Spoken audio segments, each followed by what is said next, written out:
Hello there, I'm Ras Adiba Radzi and you're watching 7Edition, the headlines. LHDN extends special voluntary disclosure program to June 30th. Malaysian pro golfer found dead in China.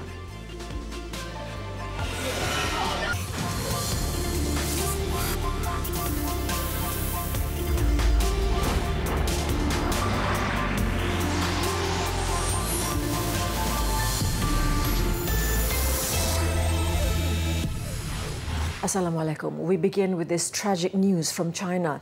Malaysian's top golfer Ari Irawan Ahmad Fauzi has died of natural causes while in Sanya for a championship. The golfer died in his sleep this morning in his hotel room. He was 28. The PGA Tour and China Golf Association said Ari died in his hotel in Hainan, where he was competing in the Sanya Championship for the second event of the 2019 PGA Tour Series China. Out of respect for the family, officials cancelled the final round of the Sanya Championship, the tournament becoming a 54-hole event. Ari turned professional in April 2013 and the following year played on the Asian Development Tour. He earned his tour card for the 2015 Asian Tour after finishing in 6th place on the Asian Development Tour's Order of Merit. Ari last competed at home in the Maybank Championship last month.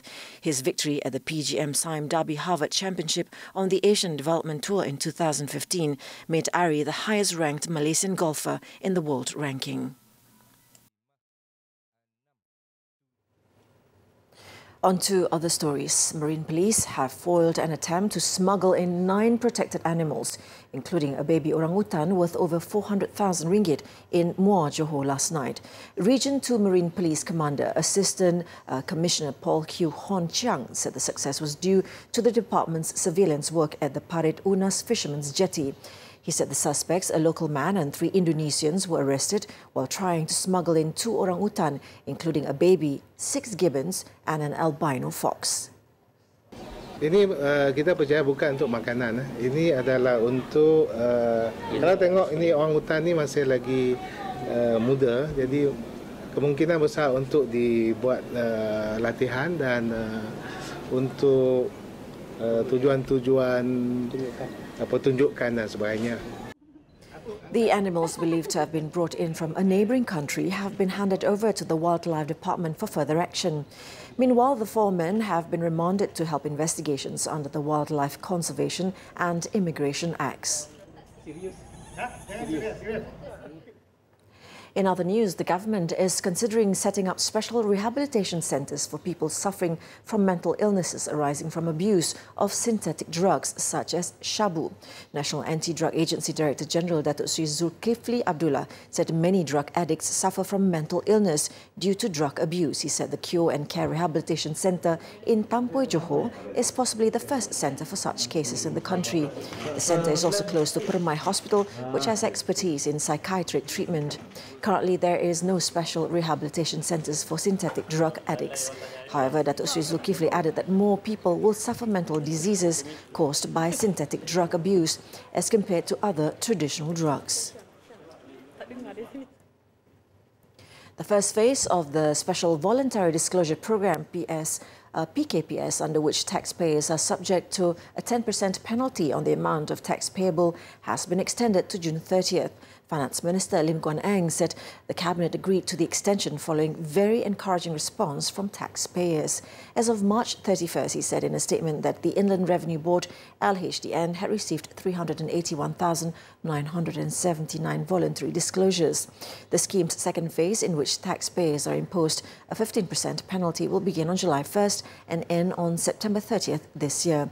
From October 1st, a penalty of 45% and above will be imposed on taxpayers who fail to submit their income tax return form and who underdeclare their income. The PKPS scheme focuses mainly on taxpayers who have an overseas bank account and have income generated from sources within Malaysia but have not declared it to LHDN. He said the government welcomes taxpayers who do not have an overseas bank account to make a voluntary disclosure on income generated from within Malaysia that has not been declared. Moving on, the search and rescue SAR operations involving a 10-year-old boy who is feared drowned in Sungai Manir, Kuala Terengganu have resumed. Ahmad Akil Fadlullah Ahmad Ruhaimi was seen plunging into the river at about 4:30 p.m. yesterday and has since gone missing. The SAR operations, comprising the Malaysian Volunteer Corps Department RELA, the police and local villages, scoured areas nearby Teluk Menara Jetty since 8 a.m. today. Kita menerima panggilan pada jam 20.18 pada 9.4 petang semalam. Di mana kita dah memulakan operasi pada petang semalam. Kita melaksanakan beberapa kali penyelaman petang semalam sehingga kita tangguhkan dalam pukul 11 malam tadi kerana arus kuatlah. The victim was said to have gone to the river with 3 of his friends when the victim, who was unable to swim, struggled in the waters. The other boys panicked and left the area without informing anyone about the incident. Some time later, the victim's father went to look for his son when the boy did not return home till late evening yesterday. Kejadiannya dalam pukul 7.50 malam itulah. Ada orang bagi tahu anak saya mandi bersama 3 orang rakannya lah. Lepas tu saya pergi cari lah sini. Terjumpa baju selipar seluar. Jadi yang bersyaki anak melemah tu membuka ke polis DPN apa Melaka lah untuk cari misi mencari ni lah. The victim's family members performed prayers earlier today to ease the operations. Now, in a freak accident, a 6-year-old disabled boy died after falling from a window of a government quarters at Tanjung Lobang near Miri, Sarawak. The boy was pronounced dead at the Miri Hospital from injuries he sustained from the fall yesterday. According to police, the boy's mother had gone to the kitchen to do some chores and prepare milk for the boy prior to the 12:15 p.m. incident. However, when the mother returned with the milk, the boy had gone missing. A window in the room located on the 2nd floor of the building was ajar, so the mother immediately looked out from the window and, to her horror, saw her son lying motionless on the concrete ground floor. Police have classified the case as sudden death. A security guard has launched a police report after being assaulted by a popular comedian last night. A 2-minute CCTV footage of the incident has gone viral on social media, with many netizens showing support for the poor guard. The 68-year-old victim was reported injured after being punched and kicked by the man at the security post of a housing estate in Nilai, Negeri Sembilan. In the 8 p.m. incident, the 49-year-old comedian who was driving a Proton Perdana allegedly tried to enter the estate without stopping at the guard post. He was, however, stopped by the guard, who lowered the guardrail. An argument ensued after the comedian stepped out of the car and approached the victim. The comedian later turned aggressive and assaulted the guard with a stick and traffic cone. Police have classified the case as causing hurt and vandalism.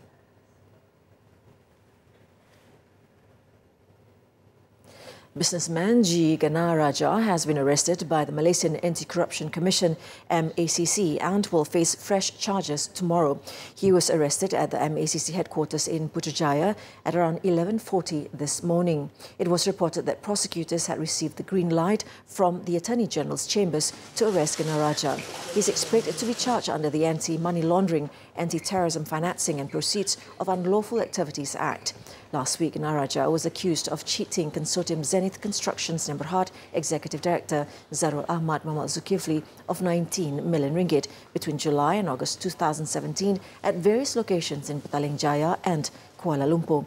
The businessman was said to have deceived Zarul into believing that he could help him close money laundering investigations against him by the MACC. Ganaraja was first arrested by MACC last year following allegations that he received 19 million ringgit from the Penang Undersea Tunnel Project main contractor to help stop investigations into the company.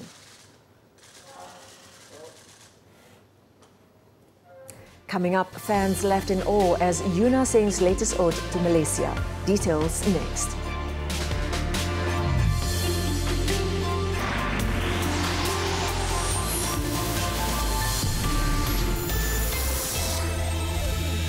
I'm Ras Adiba Radzi and you're still with us on 7Edition. Deputy Prime Minister Datuk Seri Dr. Wan Azizah Wan Ismail wants overlaps in technical vocational education and training TVET provided by various ministries to be streamlined for the system to be more effective.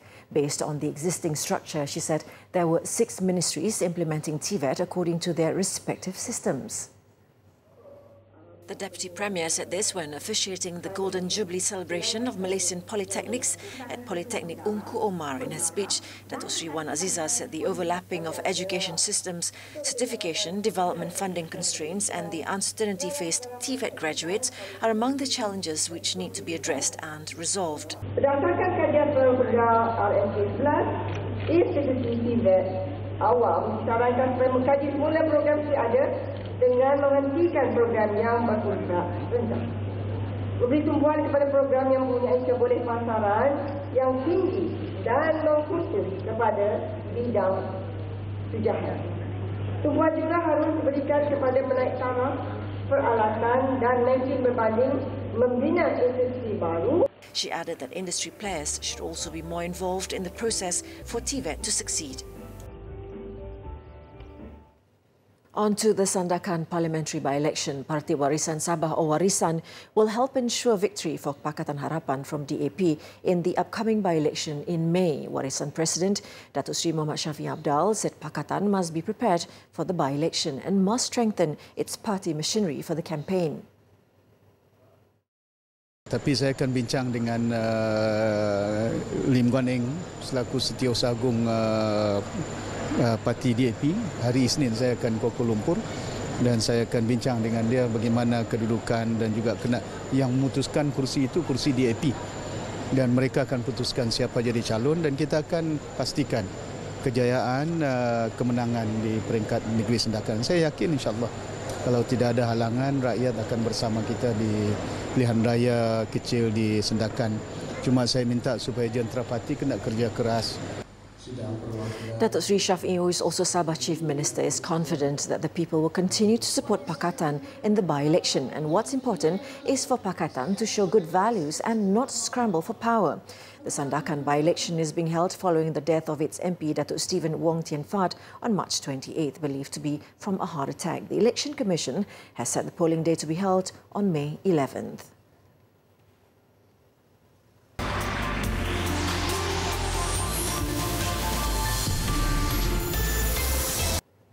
Now, updates on the tariff battle between the US and China that has cast a shadow over global markets.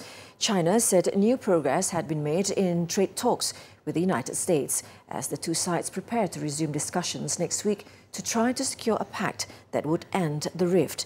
In a short statement on Sunday, Chinese news agency Xinhua said the remaining issues would be handled through various effective means. Headway is being made in many areas, including enforcement, intellectual property theft and forced technology transfers, non-tariff barriers, agriculture, services and purchases. Despite this, the White House has said that significant work remains to be done, as many of these areas are deep-seated issues. The U.S. wants China to introduce reforms on these issues, such as greater protection of intellectual property and a halt to forced technology transfers to allow American companies to compete more fairly in China.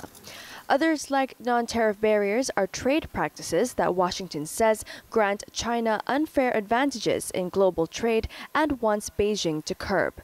The issue of enforcement is also a thorny one, with the two sides yet to work out when to lift tariffs imposed by the U.S. on $250 billion of Chinese goods and how to ensure future Chinese compliance with the terms of the deal. Sports now. Football defending champions Bayern Munich hammered Borussia Dortmund 5-0 on Saturday in a showdown described as the biggest in Europe this season to go top of the Bundesliga and set their sights on a 7th successive league title. Dortmund, who were 2 points clear heading into this match, were shell-shocked following a ruthless first-half display from the hosts. Bayern began the day under immense pressure, having slipped 2 points behind Dortmund in the title race a week earlier.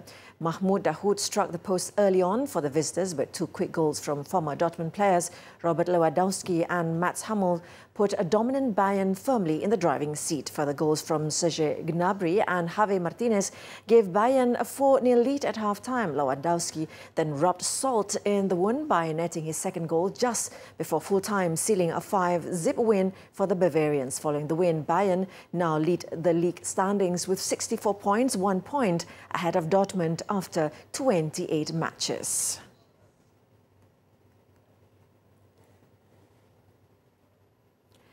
Popular K-pop group Blackpink dropped its new EP, Kill This Love, on Thursday. According to US K-pop website Soompi, the music video has surpassed the 10 million views mark in just about 4 hours and 13 minutes, beating out BTS record with their video Idol, making them the fastest MV by a K-pop group to ever hit the milestone point. The killer video wraps up 7Edition this evening. I'm Ras Adiba Radzi. Thanks for watching and till meet again. Assalamualaikum.